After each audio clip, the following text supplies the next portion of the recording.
जैसा कि जोरावर टैंक भारत के लिए टैंकों के क्षेत्र में सबसे बड़ी उपलब्धि है, क्योंकि भारत का यह सबसे हल्का टैंक है। इस टैंक को बनाने का मुख्य उद्देश्य पहाड़ी क्षेत्रों में चीन के हल्के टैंकों को टक्कर देना था और भारत अपने इस उद्देश्य में पूरी तरह से कामयाब हुआ, क्योंकि अब चीन के पास भी भारत के जोरावर टैंक के टक्कर का कोई भी हल्का टैंक नहीं है। यानी कि भारत यहाँ पर हल्के टैंक बनाने के मामले में चीन से एक कदम आगे निकल चुका है।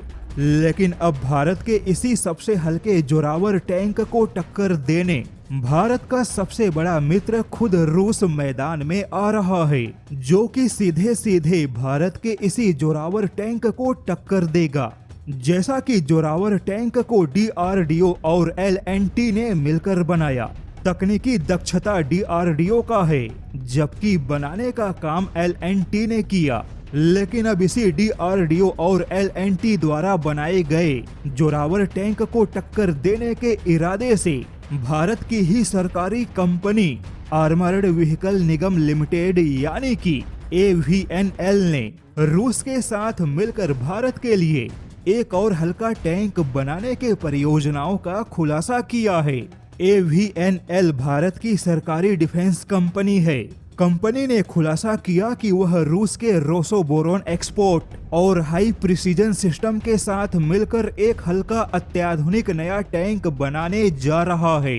यानी कि भारत के पास बहुत ही जल्द निकट भविष्य में दो स्वदेशी हल्के टैंकों का विकल्प होगा। सरकारी डिफेंस कंपनी का दावा है कि नए टैंकों के निर्माण और विकास में भारत को रूस के तकनीकी क्षमताओं का फायदा होगा। अब देखा जाए तो AVNL के ऐसे खुलासे से यह तो पता चल गया कि भारत यहाँ पे रूस का कोई भी टैंक नहीं खरीदेगा।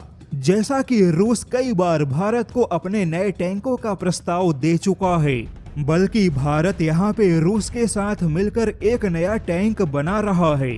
दावा है कि भारत का यह नया टैंक जोरावर से भी काफी हल्का होगा।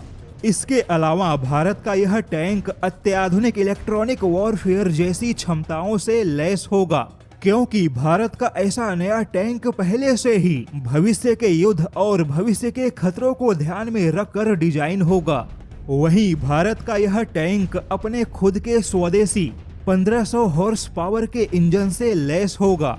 यानी कि इंजन के मामले में भारत का यह टैंक सबसे ताकतवर टैंक होगा, क्योंकि भारत के भीष्म टैंक में जो इंजन लगा है वह केवल 1000 हॉर्स पावर का है। वहीं भारत के अर्जुन टैंक में 1400 हॉर्स पावर का इंजन है।